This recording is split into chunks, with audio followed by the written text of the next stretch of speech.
मामले से जुड़ी इस वक्त की बड़ी खबर। मुठभेड़ में एक आरोपी ढेर किया गया है। मुठभेड़ में एक पुलिस वाला भी जख्मी बताया जा रहा है। हत्याकांड के एक आरोपी के साथ आज पुलिस की मुठभेड़ हुई है। धूमनगंज में नेहरू पार्क के पास ये मुठभेड़ हुई है और इस मुठभेड़ में आरोपी अरबाज को पुलिस ने ढेर किया है। तो इस वक्त की बड़ी खबर आपको बता रहे, उमेश पाल हत्याकांड से जुड़ी हुई दो तस्वीरें आपको दिखा रहे। किस तरह से मुठभेड़ के बाद जो पहला आरोपी जिसकी पुलिस के साथ मुठभेड़ हुई उसे अस्पताल लाया गया, उसकी तस्वीरें आपको दिखा रहे। दूसरी तस्वीर उस जगह की है, नेहरू पार्क की, जहां पर पुलिस की आरोपी अरबाज के साथ मुठभेड़ हुई है। तो इस वक्त की सबसे बड़ी खबर आपको उमेश पाल हत्याकांड से जुड़ी हुई बता रहे। पहले आरोपी को पुलिस ने मुठभेड़ में ढेर कर दिया है। दो तस्वीरें आपको दिखा रहे। अतीक का गुर्गा ढेर किया गया। अरबाज बताया जा रहा है कि जिस दिन वारदात हुई उस दिन ये कार चला रहा था, जिस क्रेटा कार का इस्तेमाल किया गया था वारदात के दिन, उस क्रेटा कार को अरबाज ही चला रहा था। इस बात की जानकारी पुलिस की तरफ से दी गई थी। अब पहले आरोपी को ढेर कर दिया गया है। बाकी आरोपियों की तलाश के लिए लगातार पुलिस की कई टीमें और एसओजी के साथ एसटीएफ की टीमें लगातार छापेमारी कर रही है। 40 लोगों को अब तक हिरासत में लिया गया है लाइव तस्वीर आप देख सकते हैं और घटनास्थल की तस्वीरें भी आपको दिखा रहे, जहां पर पुलिस और इस आरोपी के बीच मुठभेड़ हुई है। आपको बता दें कि नेहरू पार्क के पास ये मुठभेड़ हुई है। आरोपी के पास से अवैध हथियार के साथ में एक बाइक भी बरामद की गई है। तो पहले आरोपी को पुलिस ने ढेर कर दिया है। जल्द ही सभी हमलावर पकड़े जाएंगे। एडीजी लोक प्रशांत कुमार की तरफ से बड़ा बयान सामने आया। और समाजवादी पार्टी के विधायक इकबाल हमारे साथ जुड़ गए। इकबाल जी, बहुत बहुत स्वागत है आपका न्यूज स्टेट पर। जिस तरह से लगातार उमेश पाल हत्याकांड को लेकर पुलिस के ऊपर सवाल उठाए जा रहे थे, आपके नेता के द्वारा भी बड़ी साजिश के आरोप लगाए जा रहे थे, अब पहले आरोपी को ढेर कर दिया गया है। जी हेलो जी इकबाल जी, सुन पा रहे हैं आप? अब मेरी पूरी आवाज नहीं आई आपकी, फिर बोलिए। इकबाल जी, सवाल मेरा यह है कि जिस तरह से लगातार पुलिस प्रशासन के ऊपर सवाल उठाए जा रहे थे उमेश पाल हत्याकांड के बाद, 60 घंटे के भीतर ही पहले आरोपी को ढेर कर दिया गया है। अब ये बहुत अच्छी बात है। अगर ऐसा हुआ है तो वास्तविकता क्या है ये मैं नहीं कह सकता अभी इसकी। उन्होंने सही किया या किया, ऐसा ना हो कि जो असली मुजरिम है, जो असली ये लोग हैं वो बच जाएं और नकली पकड़े जाएं। जो बच जाएंगे वो उससे जो है समाज में के लिए वो अच्छा नहीं होगा। इसलिए जो वास्तविक लोग हों वही उन्हीं अपराधियों को पकड़ा जाना चाहिए। लेकिन अखिलेश यादव कह रहे थे कि इस हत्याकांड में एक बड़ी साजिश है, जो माफिया उनकी लिस्ट जारी करे सरकार, इस तरह के आरोप भी लगाए जा रहे थे। तो दोनों चीजें हैं, वो उनका आरोप अपनी जगह सही है। वो उसकी लिस्ट मांगी है, उन्होंने वो लिस्ट दे पटल पे रख के विधानसभा के।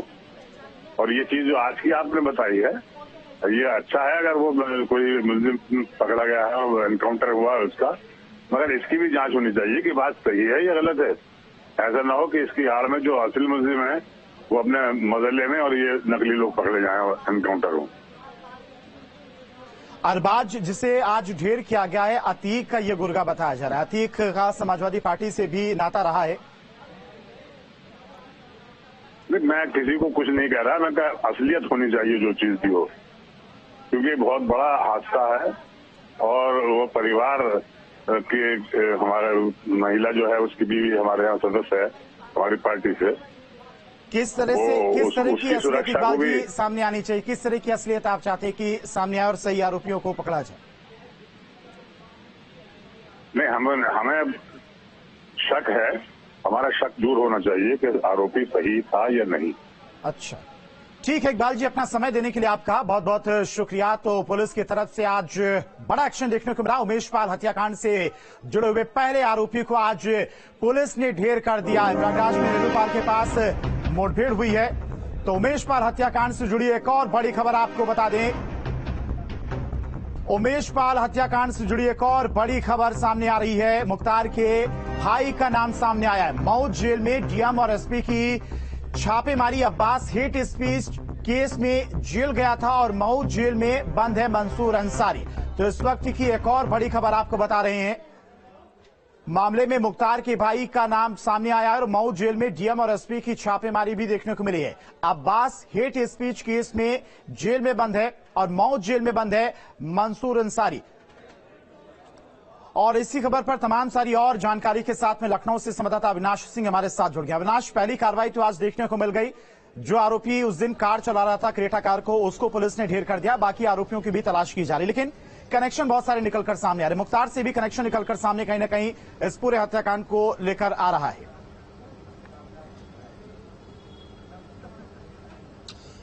बिल्कुल सही कहा आपने धीरेन्द्र। देखिए, जो क्राइम की इंटेंसिटी थी, यानी कि जिस तरीके से इस जघन्य हत्याकांड को अंजाम दिया गया था, उसको देखकर एक बात तो बिल्कुल साफ हो जाती थी कि ये एक सोची समझी एक रणनीति थी और पिछले काफी समय से उस हत्याकांड को अंजाम देने के लिए ये सभी बदमाश प्लानिंग कर रहे थे। क्योंकि जिस तरीके से आपने देखा, जो तमाम सीसीटीवी फुटेज आए, जिसमें एक व्यक्ति एक दुकान के अंदर जाकर खड़ा होता है, लेकिन जैसे देखता है कि वहां पर जब फायरिंग शुरू होती है तो वो भी उसमें शामिल हो जाता है। यानी कि उमेश पाल को चारों तरफ से घेरकर इस वारदात को अंजाम देने की पहले से ही प्लानिंग थी। हालांकि देखिए, जो सोर्सेज के हवाले से जो खबर आ रही है, उसमें यह बात भी सामने आ चुकी है कि साबरमती जेल में बंद अतीक अहमद और जो उसका भाई अशरफ है, जो बरेली जेल में बंद है, कहीं ना कहीं इन दोनों के जो, हालांकि वो फोन इंटरसेप्ट नहीं हो पाए थे, लेकिन यह बात सामने आई कि व्हाट्सएप कॉल के जरिए ये अपने गुर्गों से बातचीत कर रहे थे। हालांकि उसमें अब मुख्तार अंसारी के करीबी का नाम सामने आ रहा है, तो जाहिर सी बात है कि पुलिस की जांच जैसे जैसे आगे बढ़ेगी, ये तमाम नाम सामने आएंगे और इसमें कुछ और चौंकाने वाले खुलासे हो सकते हैं। लेकिन देखिए, सबसे बड़ी बात यह है कि इस जघन्य हत्याकांड ने जिस तरीके से पुलिस प्रशासन और सरकार के ऊपर सवाल खड़ा किया था, उसके बाद जरूर पुलिस को एक कामयाबी आज मिली है। लेकिन पुलिस के सामने अभी भी बड़ी चुनौती है, क्योंकि जिन 7 लोगों को चिन्हित किया गया था इस वारदात को अंजाम देने में, उसमें से अभी जो मुख्य आरोपी हैं वो अभी तक फरार है, जिसमें अतीक अहमद के बेटे का नाम लिया जा रहा है, गुड्डू मुस्लिम, जो कि एक खूंखार अपराधी, और चूंकि उसका नेक्सस कहा जाता है कई राज्यों में फैला हुआ है। इसके अलावा अरमान नाम का एक व्यक्ति है। तो ये तमाम वो नाम है जो अभी तक फरार चल रहे हैं। तो पुलिस उन्हें कब तक ढूंढती है और कब तक उन्हें सलाखों के पीछे पहुंचाती है, ये तो बात की बात है। लेकिन देखिए, इस हत्याकांड की वजह से अगर हम बात करें तो सरकार की जो मंशा है और जो सरकार के दावे हैं लॉ एंड ऑर्डर को लेकर, क्राइम फ्री स्टेट को लेकर, उस पर एक बड़ा सवाल खड़ा हुआ था। और सदन के अंदर जिस तरीके से विपक्ष ने सरकार को घेरा था, और उसके बाद यही वजह रही थी कि मुख्यमंत्री को यहां तक कहना पड़ा कि माफियाओं को हम मिट्टी में मिला देंगे।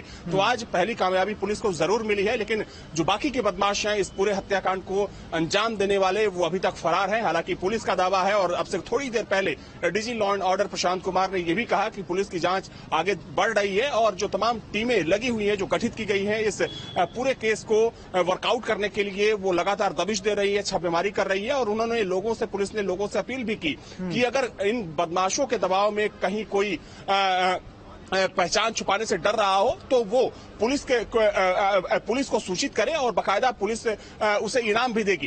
तो ये देखिए, चूंकि पुलिस के लिए चुनौती निश्चित तौर पर है, लेकिन माना जा रहा है कि जिस तरीके से पुलिस की टीमें लगी हुई हैं, जिसमें एसटीएफ की टीमें हैं, साथ में प्रयागराज पुलिस की अलग अलग थानों की टीमों को लगाया गया है, इसमें क्राइम ब्रांच की टीम को भी लगाया गया है। तो माना जा रहा है कि अगले कुछ घंटों में पुलिस को इन बदमाशों को पकड़ने में कुछ और सफलता मिल सकती है। एडीजी प्रशांत कुमार की तरफ से अविनाश, ये भी कहा गया कि अपराधियों पर तो कार्रवाई होगी, साथ ही साथ जो अपराधियों को संरक्षण देने वाले हैं उनके ऊपर भी कठोर और कड़ी कार्रवाई की जाएगी।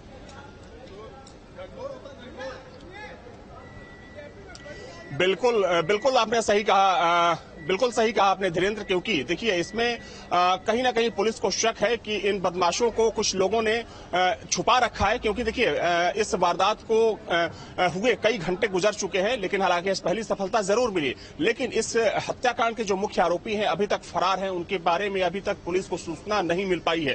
तो शायद यही वजह है कि डीजी लॉ एंड ऑर्डर को यह भी बोलना पड़ा कि अगर जो लोग इनको संरक्षण दे रहे हैं या देने की फिराक में है, सरकार और पुलिस उनके खिलाफ भी कार्रवाई करेगी, तो बेहतर यही होगा कि जो इन लोगों के बारे में जो सूचना दी जाएगी उसके लिए बाकायदा पुलिस उन्हें सम्मानित भी करेगी, उन्हें इनाम भी देगी। क्योंकि देखिए, निश्चित तौर पर कह सकते हैं कि इस हत्याकांड ने पिछले 6 सालों में, हालांकि देखिए इससे पहले कुछ ऐसी घटनाएं जरूर हुई, बिकरू की घटना हुई जिसमें विकास दुबे ने जिस तरीके से पुलिस वालों की हत्या की, उस घटना ने भी कई सवाल खड़े किए। लेकिन उसके बाद जो कार्रवाई हुई थी, उस कार्रवाई को लेकर भी कहीं ना कहीं एक माइलस्टोन स्थापित करने की बात कही गई। तो कुछ वैसा ही करने की कोशिश में है पुलिस, यूपी पुलिस और सरकार, ताकि आने वाले समय में ऐसे बदमाशों को, ऐसे माफियाओं को एक मैसेज दिया जा सके कि अगर आपने ऐसी वारदात को अंजाम दिया तो उसका हश्र काफी बुरा होगा।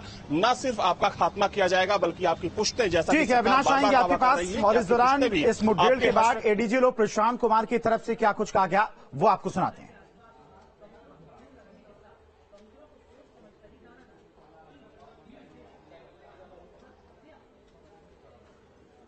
तो आज पहला एनकाउंटर हुआ है। आरोपी अरबाज को मुठभेड़ में पुलिस ने ढेर किया, जिसके बाद ADG law and order Prashant Kumar की तरफ से बड़ा बयान सामने आया। उन्होंने कहा कि अपराधियों पर तो कार्रवाई हो ही रही, साथ ही साथ अपराधियों को संरक्षण देने वालों पर भी कार्रवाई होगी। उस दिन इसके द्वारा फायरिंग भी की गई थी। जब उपचार हेतु अस्पताल लाया गया, उस दौरान जो अभी तक की प्राप्त सूचना है उसके हिसाब से इसके मृत होने की समाचार प्राप्त हुए हैं।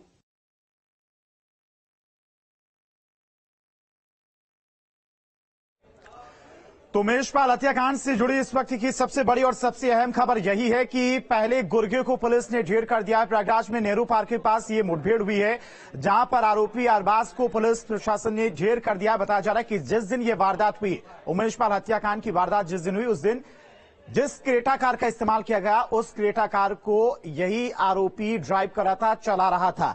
तो पहले गुर्गे को पुलिस ने ढेर कर दिया है। बाकियों की तलाश लगातार जारी है। 3 राज्यों में एसओजी की टीम, एसटीएफ की टीमें छापेमारी कर रही है। यूपी के अलावा बिहार और मध्य प्रदेश में भी कई ठिकानों पर छापेमारी चल रही है। एडीजी लो प्रशांत कुमार की तरफ से भी साफ कहा गया है कि अपराधियों पर तो कार्रवाई होगी ही, साथ ही साथ अपराधियों को जिन लोगों ने संरक्षण दे रखा है, जिन लोगों ने छुपा रखा है, उन लोगों के ऊपर भी कार्रवाई होगी। तो इसी बीच आपको बता दें, उमेशपाल हत्याकांड मामले से जुड़ी हुई इस वक्त की एक और बड़ी खबर आपको बता रहे हैं। पुलिस मुठभेड़ में एक आरोपी ढेर किया गया है। आज प्रयागराज में नेहरू पार्क में ADG law and order Prashant Kumar ने मौत की पुष्टि की है। तो इस वक्त की बड़ी खबर आपको बता रहे, हत्या में शामिल एक आरोपी की पुलिस मुठभेड़ में मौत की खबर है। ADG law and order Prashant Kumar ने मौत की पुष्टि की है। तो उमेशपाल हत्याकांड मामले से जुड़ी एक और बड़ी खबर आपको बता रहे, इस वक्त की हत्याकांड में जुड़े सभी आरोपियों पर इनाम घोषित किया जाएगा। यानी कि बहुत जल्द ही सभी आरोपियों को गिरफ्तार किया जाएगा, उन पर कार्रवाई की जाएगी और इनाम भी घोषित किया जाएगा।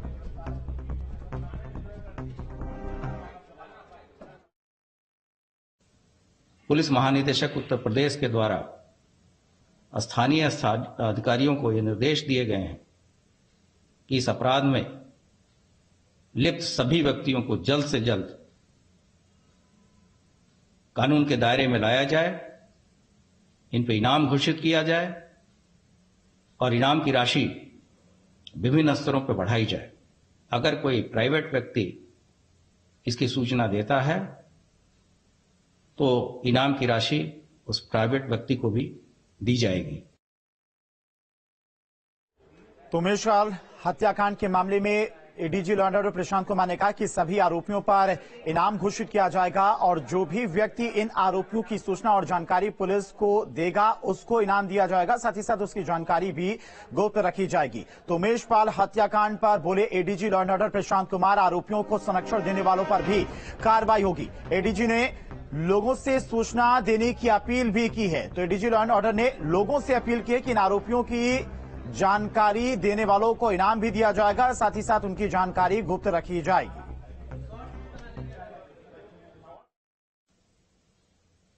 उत्तर प्रदेश शासन और उत्तर प्रदेश पुलिस के द्वारा सभी ऐसे पेशेवर, माफिया एवं गैंगस्टर लोगों के खिलाफ एक अभियान छेड़ा गया है और ऐसे शातिर और पेशेवर व्यक्तियों को संरक्षण देने वालों के विरुद्ध भी धारा 120B के तहत कार्रवाई की जाएगी। और बीजेपी सांसद सुब्रत पाठक जी हमारे साथ जुड़ गए। सुब्रत पाठक जी, न्यूज स्टेट पर आपका बहुत बहुत स्वागत है। उमेश पाल हत्याकांड में आज सबसे बड़ी कार्रवाई प्रयागराज में देखने को मिली। नेहरू पार्क में पुलिस ने पहले आरोपी को ढेर कर दिया है। अब जो उमेश पाल का परिवार है वो सुरक्षा की मांग कर रहा है, उसकी सुरक्षा को लेकर किस तरह से सरकार आगे कदम बढ़ा रही है? नहीं, देखो, जब सीधा है ना, जब मुख्यमंत्री जी ने सदन में बयान दिया कि कोई भी माफिया हो उसको मिट्टी में मिला दिया जाएगा, स्पष्ट है ये कार्रवाई शुरू हो गई है। उत्तर प्रदेश में अपराध के लिए कोई स्थान नहीं है। जो अपराध करेगा उसको उसके अंजाम तक सरकार पहुंचा देगी, ये तय है। उसी क्रम में ये कार्रवाई हो रही है। रही बात उमेश पाल के परिवार की रक्षा की, जिम्मेदारी सरकार की है और सरकार इस जिम्मेदारी को पूरी तरीके से निभाएगी। और मुझे लगता है कि जो अपराधी, जो माफिया जिन्होंने ये कृत्य कर दिया, उसके बाद में इनमें से बचने वाला तो कोई भी नहीं है। ये बात तो सारे लोग मानकर चले। सुब्रत जी, बाकी आरोपियों को पकड़ने के लिए किस तरह से पुलिस को फ्री हैंड छोड़ा गया, किस तरह के निर्देश दिए गए? देखिए, अब ये तो सरकार का काम है। हम लोग कोई सरकार में तो है नहीं, हम लोग तो अलग भूमिका में है। लेकिन जो स्टेटमेंट मुख्यमंत्री जी ने जो सदन में दिया है, मैं समझता हूँ को वो सफिशिएंट है। उसके बाद में कहने को कुछ बचता नहीं है। सुब्रत जी, अभी हाल ही फिलहाल में यूपी में ग्लोबल इन्वेस्टर समिट हुआ, लाखों करोड़ों के निवेश को लेकर एमओयू साइन हुए और ठीक उसके बाद इस तरह की वारदात हो गई। साजिश के आरोप भी लगाए जा रहे बहुत तरह के, इसको लेकर क्या कहेंगे? देखिए, ये तो सब चलता ही रहता है और निश्चित रूप से अगर इतनी बड़ी घटना अगर हुई है तो उसके पीछे कुछ ना कुछ चीजें होंगी। वो जो भी है उसकी परतें खुलेंगी, धीरे धीरे सामने आएगा। लेकिन एक बात तय है कि जो भी इसमें लिप्त है या जिसने भी संरक्षण दिया है या जो संरक्षण देगा, छोड़ा वो भी नहीं जाएगा। अखिलेश यादव कह रहे हैं कि बीजेपी के नेताओं के भी इसमें शामिल होने का शक है, बीजेपी के नेता भी इसमें शामिल है, जो माफिया उनकी लिस्ट जारी की जाए। अब देखो, अखिलेश जी के पाले हुए यहाँ लोग हैं सब और उन्हीं के द्वारा पोषित किए हुए लोग हैं और उसके बाद में उनके कहने से कोई फर्क पड़ता नहीं है। बीजेपी का हो, सपा का हो, बसपा का हो, जो अपराध में लिप्त होगा उसको अंजाम तक पहुंचना ही होगा। ठीक है सुब्रत जी, अपना समय देने के लिए आपका बहुत बहुत शुक्रिया। तो जितने भी आरोपी होंगे उन पर सख्त कार्रवाई की जाएगी और इनाम भी घोषित किया जाएगा। एडीजी लो प्रशांत कुमार की तरफ से कहा गया है, सूचना देने वालों को इनाम दिया जाएगा, उनकी जानकारी गुप्त रखी जाएगी। तो आज पहली मुठभेड़ में पहला आरोपी अरबाज, जो कि वारदात के दिन क्रेटा कार को ड्राइव कर रहा था, उसे ढेर कर दिया गया है। जल्द ही बाकी आरोपियों पर, आरोपियों के साथ साथ आरोपियों को संरक्षण देने वालों पर भी कठोर कार्रवाई की जाएगी। कनेक्शन तलाशे जा रहे हैं कि जो आरोपी हैं उनके कहां से कनेक्शन है। मुख्तार कनेक्शन भी निकलकर सामने आया, तमाम फोन कॉल्स और वो व्हाट्सएप चैट भी खंगाले जा रहे हैं। इसके अलावा जो अभी तक जिनके बारे में जानकारी मिली, अभी तक 40 से ज्यादा लोगों को हिरासत में लिया गया, उनसे भी पूछताछ की जा रही है और उनके पूछताछ की बिना पर कई जगह पर छापेमारी भी चल रही है। तो प्रयागराज में अतीक के गुर्गे का अंत हुआ है। पहली मुठभेड़ आज हुई है। दो तस्वीरें आपको दिखा रहे। पहली तस्वीर उमेश पाल हत्याकांड की है, जब 4 से 5 आरोपियों ने घेर कर उमेश पाल को मौत की घाट उतार दिया था और उसके बाद लगातार एसटीएफ की टीमें, एसओजी की टीमें छापेमारी कर रही हैं। आज पहला आरोपी मुठभेड़ में ढेर किया गया है। जिस क्रेटा कार से ये आरोपी पहुंचे थे, उस क्रेटा कार को आरोपी अरबाज ड्राइव कर रहा था, उसे पुलिस ने ढेर कर दिया है। बाकियों की तलाश लगातार जारी है। लखनऊ से संवाददाता अविनाश लगातार हमारे साथ जुड़े। अविनाश, पहली कार्रवाई तो आज हो गई, लेकिन विपक्ष कहीं ना कहीं इसको लेकर सियासत करता हुआ दिखाई दे रहा है। अखिलेश यादव की तरफ से आरोप लगाया जा रहा है कि इसमें कहीं ना कहीं एक बड़ी साजिश है।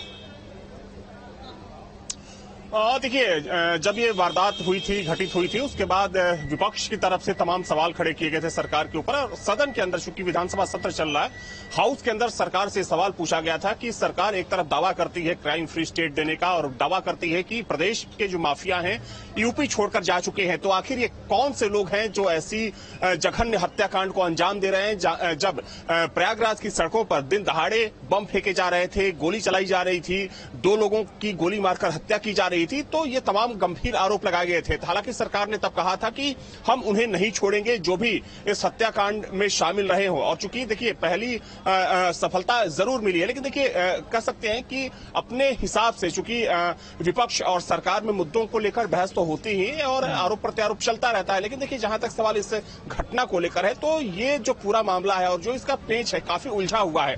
चूंकि देखिए इसकी जो पृष्ठभूमि है वो काफी पुरानी है। जब 2005 में प्रयागराज में कुछ इसी अंदाज में राजू पाल, जो कि पूजा पाल के पति थे, पूजा पाल अभी समाजवादी पार्टी की चायल से विधायक हैं, दिन दहाड़े कुछ इसी अंदाज में गोलियों और बम मारकर हत्या कर दी गई थी। और तब आरोप अतीक अहमद के भाई और पूरे कुनबे पर लगा था।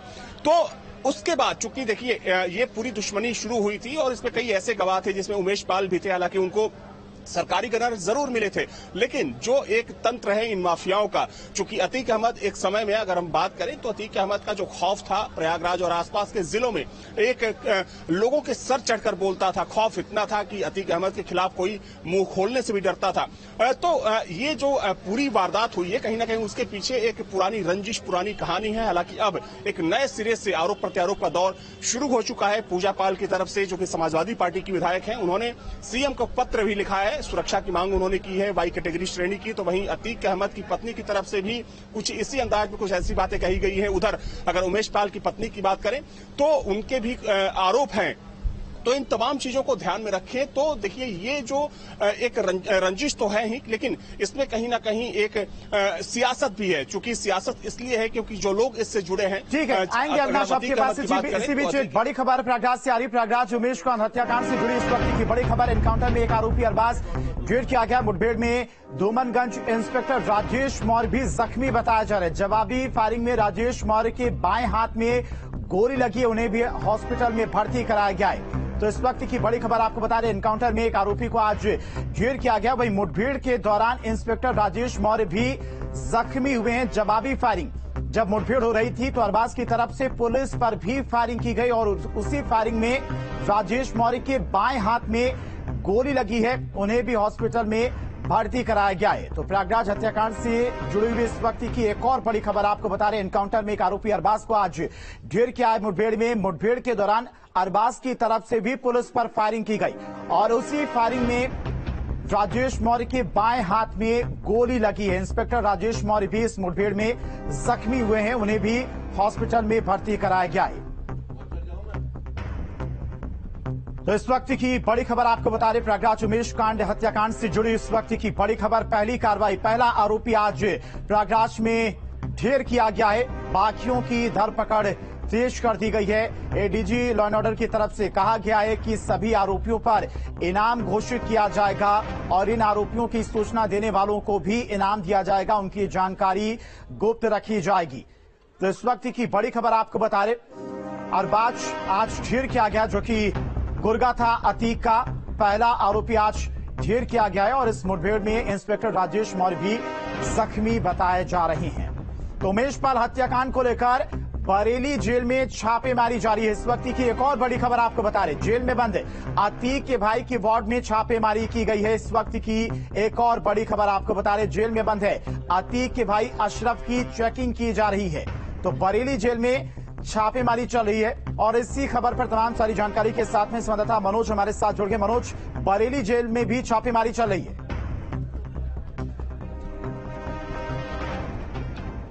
मनोज सुन पा रहे हैं? बिल्कुल, मैं बताना चाहूंगा और बरेली के डीएम जिलाधिकारी शिवकांत द्विवेदी और अखिलेश, दोनों एसएसपी अखिलेश जिला जेल में पहुंचे, केंद्रीय कारागार में पहुंचे और उन्होंने जो उसका बैरिक था उसका चेकिंग किया और हर एक आने जाने वाले का रजिस्टर भी चेक किया कि उससे मिलने कितने लोग आए हैं, कौन कौन आया है मिलने। और इस बीच कड़ी पाबंदी उसमें लगाई गई है ताकि कोई भी व्यक्ति उसे मिलने न दे पाए। अभी फिलहाल अभी यही पता चल चुका है, आगे क्या बातें हुई अभी जेल से बात करेंगे उससे बाद ही पता चलेगा, लेकिन फिलहाल उसकी चेकिंग की गई है ताकि आगे कोई जेल में हत्या। ठीक है मनोज, बहुत बहुत शुक्रिया आपका तमाम सारी जानकारी के लिए। तो बरेली जेल में एसडीएम छापेमारी करने को लेकर पहुंचे हुए हैं, वहां भी छापेमारी की